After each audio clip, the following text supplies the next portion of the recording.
Guys, welcome back to my channel Chaitra Anil daily vlog. ನಾನಿವತ್ತು evening ಸ್ನ್ಯಾಕ್ಸ್ಗೆ ಅಂದ್ಬಿಟ್ಟು ಸಬ್ಸಿಗೆ ಸೊಪ್ಪಿನ ಬಜ್ಜಿನ ಮಾಡ್ತಾಯಿದ್ದೀನಿ. ಹಾಗೆ ಆರೋಗ್ಯಕ್ಕೂ ಕೂಡ ತುಂಬ ಒಳ್ಳೆಯದು, ಸ್ನ್ಯಾಕ್ಸ್ಗೂ ತುಂಬ ಮಾಡಿಸ್ದಂಗಿರುತ್ತೆ. ನೀವು ಕೂಡ ನಿಮ್ಮ ಮನೇಲಿ ಟ್ರೈ ಮಾಡಿ ನೋಡಿ. ಇದಕ್ಕೆ ಬೇಕಾಗಿರೋ ಇಂಗ್ರೀಡಿಯೆಂಟ್ಸು ನಾನಿಲ್ಲಿ 2 ಕಟ್ಟಷ್ಟು ಸಬ್ಸಿಗೆ ಸೊಪ್ಪನ್ನ ಯೂಸ್ ಮಾಡಿದ್ದೀನಿ, ಸ್ವಲ್ಪ ಕೊತ್ತಂಬರಿ ಸೊಪ್ಪನ್ನ ಯೂಸ್ ಮಾಡಿದ್ದೀನಿ, ಹಾಗೆಯೇ 10 ರಿಂದ 15 ಮೆಣಸಿಕಾಯಿನ ಯೂಸ್ ಮಾಡಿದ್ದೀನಿ. ಯಾಕಂದರೆ ನಮ್ಮನೆ ಖಾರ ಜಾಸ್ತಿ ತಿಂತೀವಿ, ಹಾಗಾಗಿ ನಾನು ಸ್ವಲ್ಪ ಜಾಸ್ತಿ ಕ್ವಾಂಟಿಟಿಯಲ್ಲಿ ತೊಗೊಂಡಿದ್ದೀನಿ. ನೀವು ನಿಮ್ಮ ಖಾರಕ್ಕೆ ಎಷ್ಟು ಅನುಗುಣವಾಗಿ ಹಾಕೋಬೇಕೋ ಅಷ್ಟು ಹಾಕ್ಕೊಳ್ಳಿ. ಹಾಗೆಯೇ ಸ್ವಲ್ಪ ಜೀರಿಗೆನ ತೊಗೊಂಡಿದ್ದೀನಿ, ಟೇಸ್ಟ್ ಇರುತ್ತೆ ಅದಕ್ಕೋಸ್ಕರ ತೊಗೊಂಡಿದ್ದೀನಿ. ಹಾಗೆಯೇ ಒಂದು ದಪ್ಪನಾಗಿರೋ ಈರುಳ್ಳಿಗಳನ್ನ ಒಂದು 5 ತೊಗೊಂಡಿದ್ದೀನಿ ನಾನು. ಸ್ಲೈಸಸ್ ಮಾಡಿ ತೊಗೊಳ್ಳಿ, ಚೆನ್ನಾಗಿರುತ್ತೆ. ಈರುಳ್ಳಿ ಜಾಸ್ತಿ ಆಗ್ತಷ್ಟು ಬಜ್ಜಿ ಟೇಸ್ಟು ತುಂಬ ಚೆನ್ನಾಗಿ ಬರುತ್ತೆ. ಹಾಗೆಯೇ ಒಂದು 3 ಟೇಬಲ್ ಸ್ಪೂನಷ್ಟು ನಾನು ಇಲ್ಲಿ ಅಕ್ಕಿ ಹಿಟ್ಟನ್ನು ತಗೊಂಡಿದ್ದೀನಿ. ಅಕ್ಕಿ ಹಿಟ್ಟನ್ನು ಯೂಸ್ ಮಾಡೋದ್ರಿಂದ ಗರಿ ಗರಿಯಾಗಿ ಬರುತ್ತೆ. ಹಾಗೆ ಒಂದು 1/4 ಟೀ ಸ್ಪೂನಷ್ಟು ಸೋಡಾನ ತೊಗೋಬೇಕು, ಯಾಕಂದರೆ ಅದು ಸ್ವಲ್ಪ ಅರಳಿದಾಗ ತುಂಬ ಚೆನ್ನಾಗಿ ಬರುತ್ತೆ. ಹಾಗೆಯೇ ರುಚಿಗೆ ತಕ್ಕಷ್ಟು ಉಪ್ಪನ್ನ ಇಲ್ಲಿ ತಗೊಂಡಿದ್ದೀನಿ ನಾನು. ನೆಕ್ಸ್ಟ್ ಇಲ್ಲಿ ನಾನು ಭಾಗ್ಯಲಕ್ಷ್ಮಿ ಬ್ರ್ಯಾಂಡ್ ಕಡಲೆ ಹಿಟ್ಟನ್ನು ಯೂಸ್ ಮಾಡಿದ್ದೀನಿ. ಇದು ತುಂಬ ಚೆನ್ನಾಗಿರುತ್ತೆ, ಹಾಗಾಗಿ ನಾನು ಇದನ್ನೇ ಯೂಸ್ ಮಾಡೋದು. ನಿಮ್ಮಲ್ಲಿ ಯಾವ್ದು ಸಿಗುತ್ತೋ ನೀವು ಅದನ್ನು ಯೂಸ್ ಮಾಡಿಕೊಂಡು ಮಾಡ್ಕೋಬೋದು. ಹಾಗೆಯೇ ಜರಡಿ ಹಿಡಿಯೋದನ್ನು ಮರಿಬೇಡಿ, ಯಾಕಂದರೆ ಪ್ಲಾಸ್ಟಿಕ್ಕಲ್ಲಿ ಪ್ಯಾಕೆಟಲ್ಲೂ ಕೂಡ ಹುಳ ಸೇರಿಕೊಂಡಿರುತ್ತೆ, ಹಾಗಾಗಿ ಒಂದು ಸಲ ಜರಡಿ ಹಿಡೀರಿ. ಹಾಗೆಯೇ ನಾನಿಲ್ಲಿ ಕಲಸೋಕ್ಕೋಸ್ಕರ ಒಂದು ಬಟ್ಲನ್ನು ಇಟ್ಕೊಂಡಿದ್ದೀನಿ, ಸ್ವಲ್ಪ ಜೀರಿಗೆ ಹಾಗೆ ಹಸಿಮೆಣ್ಸಿಕಾಯಿನ ಹಾಕೋತಾ ಇದ್ದೀನಿ. ನಾನು ಮಧ್ಯಕ್ಕೆ ಸೀಳು ಹಾಕೋತಾ ಇಲ್ಲ, ಸಣ್ಣ ಸಣ್ಣದಾಗೆ ಕಟ್ ಮಾಡಿ ಹಾಕೋತಾ ಇದ್ದೀನಿ. ಸ್ವಲ್ಪ ಕೊತ್ತಂಬರಿ ಸೊಪ್ಪನ್ನ ಹಾಕೋತಾ ಇದ್ದೀನಿ, ಹಾಗೆಯೇ ಸಬ್ಸಿಗೆ ಸೊಪ್ಪನ್ನ ಇಲ್ಲಿ ಹಾಕೋತಾ ಇದ್ದೀನಿ. ಅದು ತೊಳೆದು ಚೆನ್ನಾಗಿ ಸೋರಿಸಿ ನಂತರ ಕಟ್ ಮಾಡಿ ಇಟ್ಕೊಂಡಿರೋ ಅಂಥದ್ದು. ನೆಕ್ಸ್ಟು ಈರುಳ್ಳಿನ ಕಟ್ ಮಾಡಿ ಹಾಕ್ಕೊಂಡು ಸ್ವಲ್ಪ ಮಿಕ್ಸ್ ಮಾಡ್ಕೋಬೇಕು. ಈ ಟೈಮಲ್ಲೇ ನಾವು ಸ್ವಲ್ಪ ಸೋಡಾ ಮತ್ತು ಸ್ವಲ್ಪ ಉಪ್ಪು ಎಲ್ಲನೂ ಹಾಕ್ಕೊಂಡು ಮಿಕ್ಸ್ ಮಾಡ್ಕೋಬೇಕು. ಹಾಗೆಯೇ ನಾನು ಈ ಬೌಲಲ್ಲಿ 2 ಬೌಲಷ್ಟು ಕಡಲೆ ಹಿಟ್ಟನ್ನು ತೊಗೊಂಡಿದ್ದೀನಿ. ಹಾಗೆ ಒಂದು 2 ಟೇಬಲ್ ಸ್ಪೂನಷ್ಟು ಆಗಲೇ ತೋರಿಸಿದ ಹಾಗೆ ಅಕ್ಕಿ ಹಿಟ್ಟನ್ನು ಕೂಡ ಹಾಕೋಬೇಕು. ಚೆನ್ನಾಗಿ ಮಿಕ್ಸ್ ಮಾಡ್ಕೋಬೇಕು, ಡ್ರೈ ಆಗೇ ಮಿಕ್ಸ್ ಮಾಡ್ಕೊಳ್ಳಿ. ಹಾಗೆ ಈ ಸಬ್ಸಿಗೆ ಸೊಪ್ಪನ್ನ ಯೂಸ್ ಮಾಡಿರೋದ್ರಿಂದ ಹೃದಯ ಸಂಬಂಧಿ ಕಾಯಿಲೆ ಇದ್ರೂ ಅವೆಲ್ಲದಕ್ಕೂ ಕೂಡ ತುಂಬ ಒಳ್ಳೆಯದು. ಹಾಗೆಯೇ ಕ್ಯಾಲ್ಶಿಯಮ್ಮು, ವಿಟಮಿನ್ಸು ಎಲ್ಲವೂ ಕೂಡ ಇದರಲ್ಲಿ ಹೇರಳವಾಗಿರುತ್ತೆ.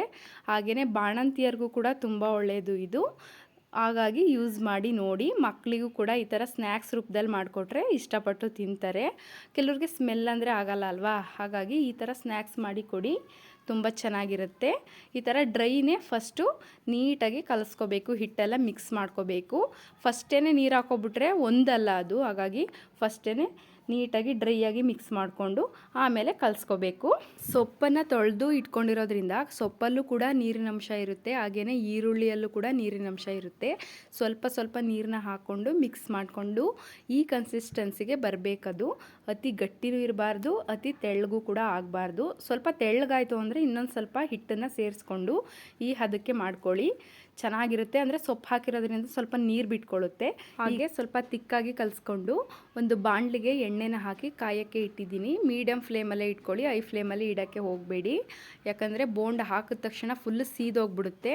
ಹಾಗಾಗಿ ಫ್ಲೇಮ್ನ ಸ್ವಲ್ಪ ಮೀಡಿಯಮಲ್ಲೇ ಇಟ್ಕೊಂಡು ಹೀಗೆ ಎಣ್ಣೆ ಕಾದ ನಂತರ ಒಂದು ಸಲ ಕೈ ಈ ಥರ ಮೇಲ್ಗಡೆ ಹಿಡ್ದು ನೋಡಿಬಿಟ್ಟು ಈಗ ಹಾಕಿ ಬಜ್ಜಿಗಳನ್ನ ಸಣ್ಣ ಸಣ್ಣದಾಗಿ ನಿಮಗೆ ಯಾವ ಆಕಾರದಲ್ಲಿ ಬೇಕೋ ಆ ಆಕಾರ ಹಾಕೋಬೋದು, ಮತ್ತು ನಿಮಗೆ ಯಾವ ಥರ ಬೇಕೋ ಆ ಥರ ಡಿಸೈನಲ್ಲೂ ಕೂಡ ನೀವು ಹಾಕೋಬೋದು.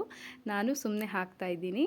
ಈ ಥರ ಹಾಕಿ ತಕ್ಷಣ ನೀವು ತಿರುಗಿಸ್ಬಾರ್ದು, ಅದು ಎದ್ದು ಬರೋಬೇಕು, ಮೇಲ್ಗಡೆ ಎಣ್ಣೆ ಎದ್ದು ಬರಬೇಕದು, ಅಲ್ಲಿವರೆಗೂ ನೀವು ಹಾಕೋಬೇಕು. ನೋಡಿ ಯಾವ ಥರ ಬರ್ತಾಯಿದೆ. ಸೊಪ್ಪನ್ನು ಹಾಕಿರೋದ್ರಿಂದ ಅದು ಸ್ವಲ್ಪ ಚೆನ್ನಾಗಿ ಬೇಯಬೇಕು. ನೀವು ಅರ್ಧಂಬರ್ಧದಲ್ಲೇ ತೆಗೆದುಬಿಟ್ರೆ ಎಲ್ಲ ಒಂಥರ ಮೆತ್ತೆ ಥರ ಆಗಿಬಿಡುತ್ತೆ. ಗರಿ ಗರಿಯಾಗಿ ಬರಬೇಕು ಅಂದರೆ ನೀವು ಚೆನ್ನಾಗಿ ಅದು ಮೇಲೆ ಎದ್ದು ಬರಬೇಕು ಬೋಂಡ, ಆವಾಗ ನೀವು ಎಣ್ಣೆಲಿ ಸ್ಪೂನ್ನ ಹಾಕಿ ತೆಗಿಬೇಕು, ಆ ಕಡೆ ಈ ಕಡೆ ಒರಳಾಡಿಸ್ಬೇಕು. ಈಗ ಸ್ವಲ್ಪ ಬ್ರೌನ್ ಕಲರ್ ಬರ್ತಾಯಿದೆ ನೋಡಿ, ಟರ್ನ್ ತಗೋತಾ ಇದೆ. ಈ ಹಂತದಲ್ಲಿ ನಾವು ಸ್ವಲ್ಪ ತಿರುಗಿಸ್ತಾ ಇರಬೇಕು, ಸೀದೋಗೋ ಚಾನ್ಸಸ್ ಜಾಸ್ತಿ ಇರುತ್ತೆ ಸೊಪ್ಪು ಹಾಕಿರೋದ್ರಿಂದ. ನೋಡಿ ಈಗ ಲೈಟಾಗಿ ಗೋಲ್ಡನ್ ಬ್ರೌನ್ ಕಲರ್ ಬರ್ತಾ ಇದೆ ಅಲ್ವಾ. ಈ ಹಂತದಲ್ಲಿ ಚೆನ್ನಾಗಿ ಟರ್ನ್ ಮಾಡಿ ತಿರುಗಿಸ್ಕೊಂಡು ಚೆನ್ನಾಗಿ ಬೆಂದಿರುತ್ತೆ. ಇವಾಗ ಒಂದು ಸಲ ಟರ್ನ್ ಮಾಡಿಬಿಟ್ಟು ಯಾವ ಥರ ಬೆಂದಿದೆ ಅಂತ ನೋಡಿಕೊಂಡು ತಕ್ಷಣ ಇವಾಗ ತೆಗೆದುಬಿಡಬೇಕು. ಅದನ್ನು ತೆಗೆದು ಒಂದು ಜಾಲರಿಗೆ ಹಾಕಿ ಎಣ್ಣೆ ಎಲ್ಲ ಸೋರಿಸಿ ನೋಡಿ ಈ ಥರ ಬಂದಿತ್ತು ಬಜ್ಜಿ, ತುಂಬ ಚೆನ್ನಾಗಿತ್ತು, ತುಂಬ ಟೇಸ್ಟಿಯಾಗೂ ಕೂಡ ಇತ್ತು. ಹಾಗೆಯೇ ಆರೋಗ್ಯಕ್ಕೂ ಕೂಡ ತುಂಬ ಒಳ್ಳೆಯದು. ಮಕ್ಕಳಿಗೂ ಕೂಡ ತುಂಬ ಇಷ್ಟ ಆಗುತ್ತೆ. ನಾವು ಸಬ್ಬಸಿಗೆ ಸೊಪ್ಪು ಯೂಸ್ ಮಾಡಿದ್ದೀವಿ ಅನ್ನೋ ಸ್ಮೆಲ್ಲೇ ಅವರಿಗೆ ಗೊತ್ತಾಗಲ್ಲ. ತುಂಬ ಚೆನ್ನಾಗಿರುತ್ತೆ, ಮಾಡಿಕೊಡಿ. ಹಾಗೆಯೇ ನೀವು ಅಷ್ಟೇ ಸಂಜೆ ಈವ್ನಿಂಗ್ ಸ್ನ್ಯಾಕ್ಸ್ಗೆ ಈ ಥರ ಆರೋಗ್ಯಯುತವಾಗಿ ಮಾಡಿಕೊಂಡು ತಿನ್ನಿ.